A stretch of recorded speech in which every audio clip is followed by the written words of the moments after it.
Toda mikerev halev al hakavod hagadol shenatatem lanu. Now I'll spare you my biblical Hebrew for the rest of the evening. I know I speak for all the honored and distinguished recipients of this degree and for their families who are here today when I express appreciation and enormous pleasure in being invited to join this incredibly distinguished community of scholars by being honorary participants in the Technion's mission to repair the world. The Technion is not only the brains of Israel, it is the heart and the soul of this wonderful and complicated country. Israel and the Technion have saved so many lives through its medical innovations. My wife and I were privileged to go and see the medical school today and go to the Rambam Hospital and meet with some of the great doctors who work here. And it's simply remarkable what you have had to do under extraordinary circumstances. What other hospital in the world has to build reinforced basement concrete centers to protect against the possibilities of not only conventional but unconventional attacks?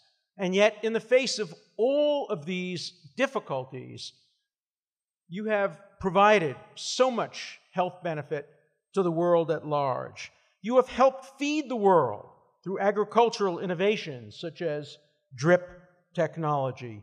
You've protected the planet through your great environmental innovations. And you have increased the knowledge of the world through your pure scientific research. We live in New York City, my wife and I, right opposite Roosevelt Island. And we look out every day in anticipation of what you will give, not only to New York City, but to the world when this new Technion Cornell Center is eventually built.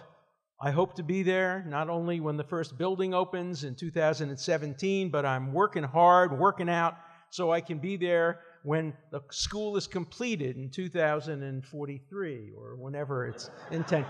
Don't laugh. With technology from Technion, life expectancies are increasing dramatically. So, I don't think anybody could dispute the following two statements. Number one, no country in the history of the world has contributed more to humanity in 66 years than the nation-state of the Jewish people. Can anybody think of a country in 66 years that's done more?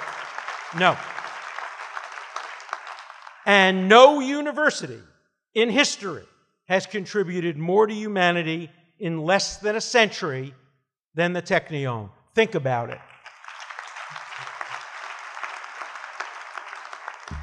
That's the good news. Now for the bad news.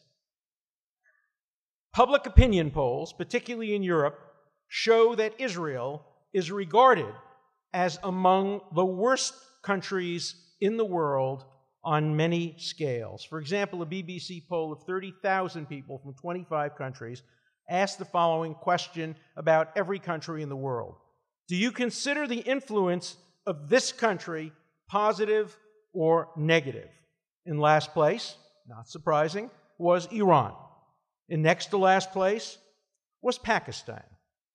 Tied for third in last place was North Korea and Israel. Imagine that. Just imagine that. First, and think of the irony of where these countries were 70 years ago, were Japan and Germany, tied for first place as the best country in the world that has contributed and had the most positive influence. Now just think about it for a minute and compare what Japan has contributed to the world since the end of the Second World War with what Israel has contributed to the world since its establishment in 1948. There is simply no comparison. And yet Israel is listed and ranked by these public opinion polls as worse than Afghanistan, Russia, Zimbabwe, Cuba, Iraq, Yemen, Venezuela, Syria, Sudan, Nigeria, Myanmar, Libya, and a cold welcome to this terrible list, Greece. So why? Why? How can you explain this disturbing phenomenon? The first argument one hears is always, well, we acknowledge Israel has made major contributions in science and technology. We don't dispute that, but you don't judge a country on its scientific accomplishments alone. You have to look at a broader perspective. You have to look at its human rights record. And when I speak on colleges and universities around the world, I always issue the following challenge, and I say, shout out the answer. Name a country in history faced with threats, internal and external, comparable to those faced by Israel. Name a country that has had a better record of human rights, that has shown more concern for civilians and avoiding civilian casualties, and I always get silence. No one can think of a country. Does that mean Israel's perfect? No. Does that mean there haven't been other countries that have struggled hard with the dilemma of fighting against terrorism or fighting against external enemies and trying to balance it against civil liberties? Of course many countries have. No country has been better than Israel. Let me quote for you Justice William Brennan, perhaps the most liberal justice in modern American history. And when he came to America at the invitation of former President Aaron Barak of the Supreme Court, he came back to the United States. It was just before 9/11, and he said, if God forbid terrorism were ever to come to our shores, there is only one country from which we could learn how to strike the appropriate balance between preventing terrorism and depriving people of human rights, and that country is Israel. And so the second argument is a very interesting one. It's an argument that's called pinkwashing. Where does pinkwashing come from?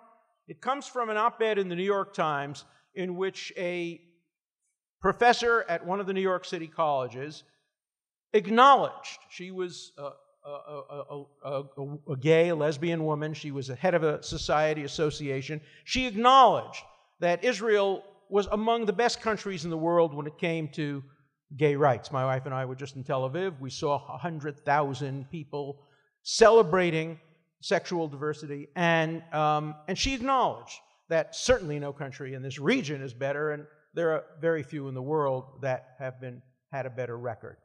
But she said there's a sinister reason why Israel is so positive in the area of gay rights. It's to pinkwash, that is whitewash, but with the color pink, its abysmal record with regard to Palestinians.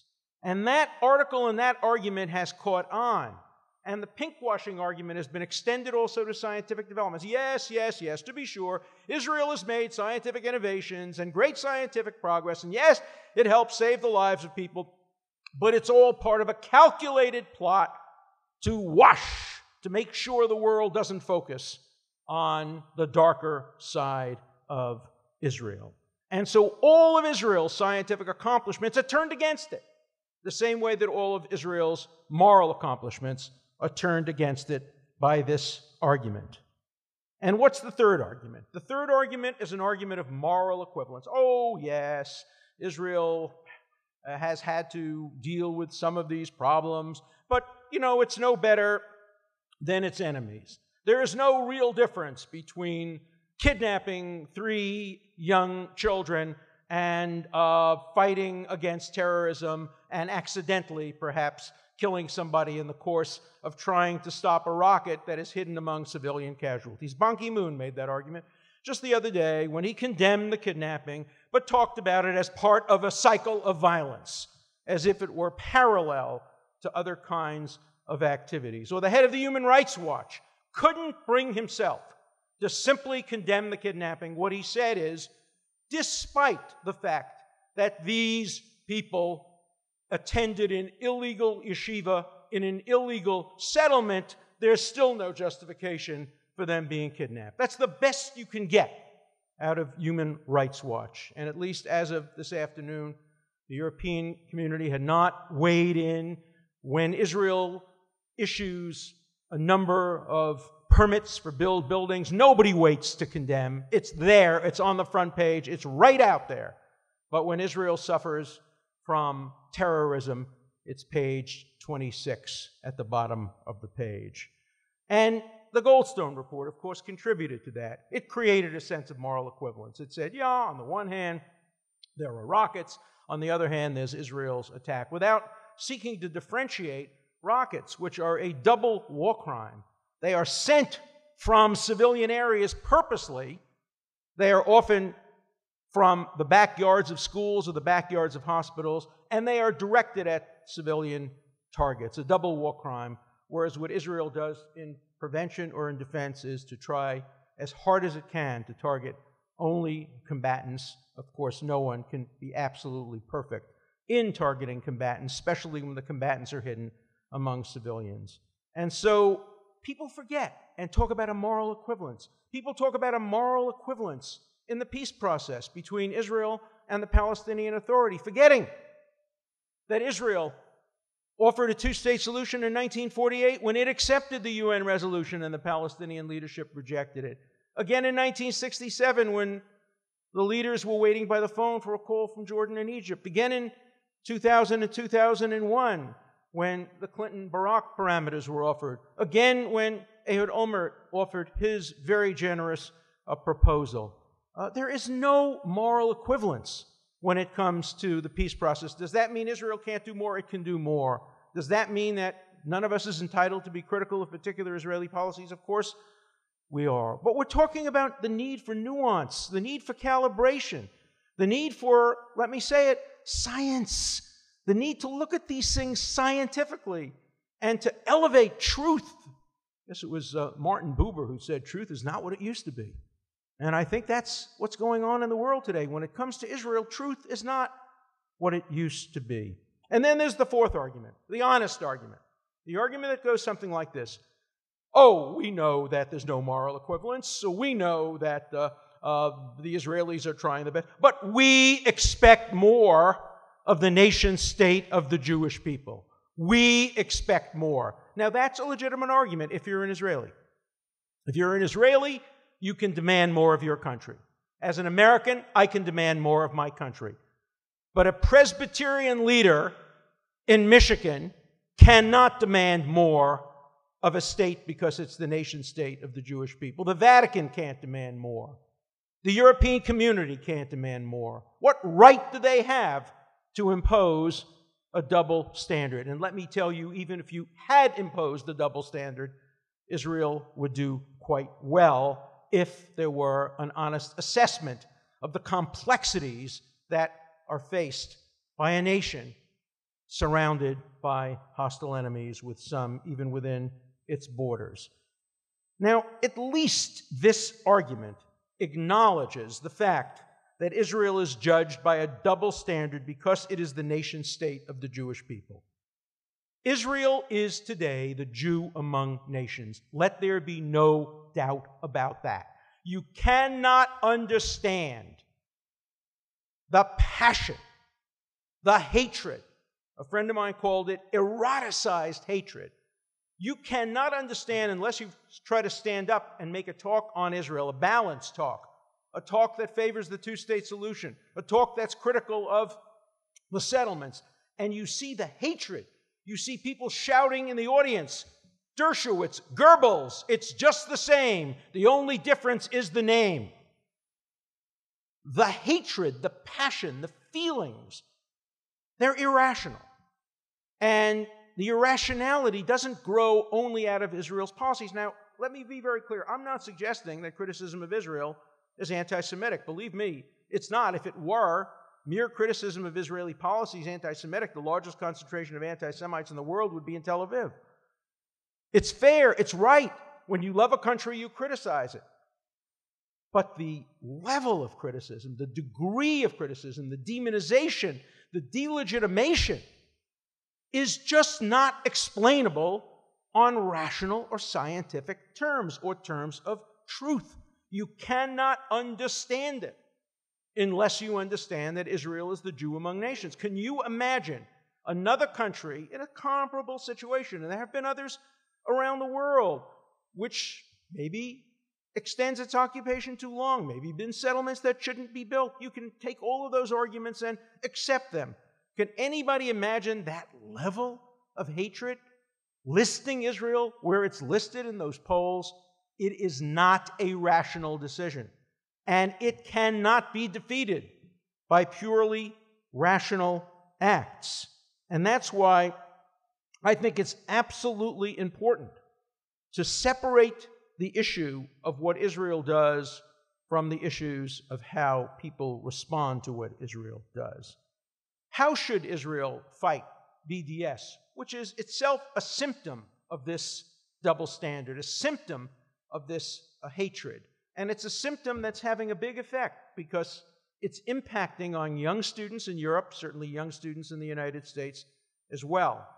And there are those, many in Israel, who say the answer is just improve Israel's policies. If you just improve Israel's policies, if you do what the Europeans want them to do, if you do what Human Rights Watch wants them to do, if you immediately end the occupation, immediately go back to the 67 lines, immediately do all of those things, this will end. It will not.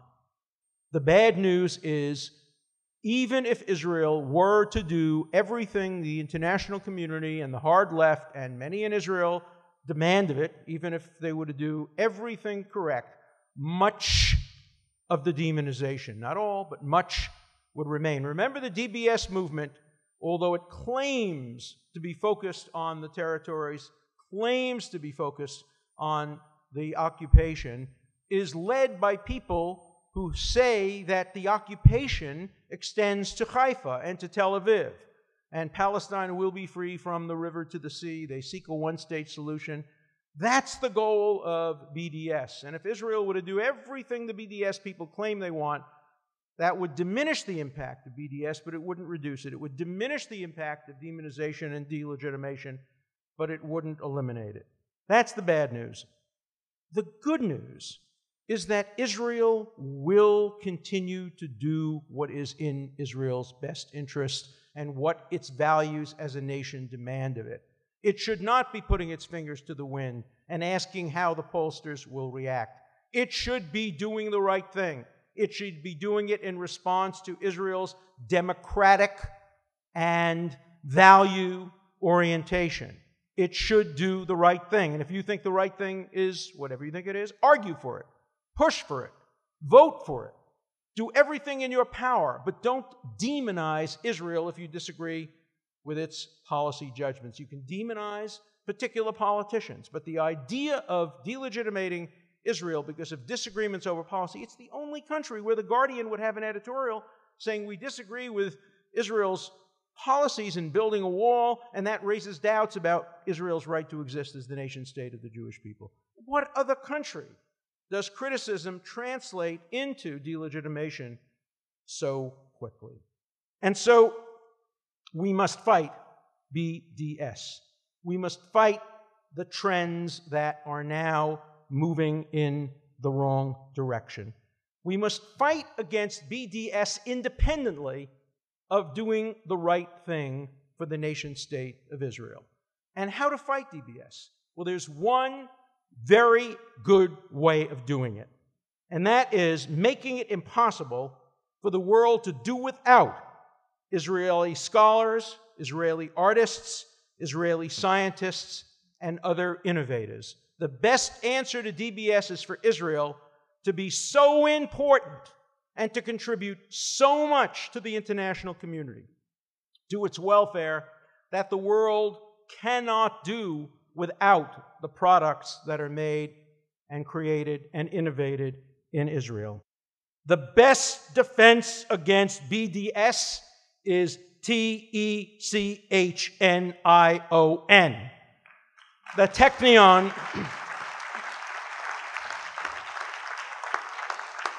has been the leader and the innovator in creating products and in creating research and in making it impossible for the world to do without Israeli scholars. I'll tell you an interesting story.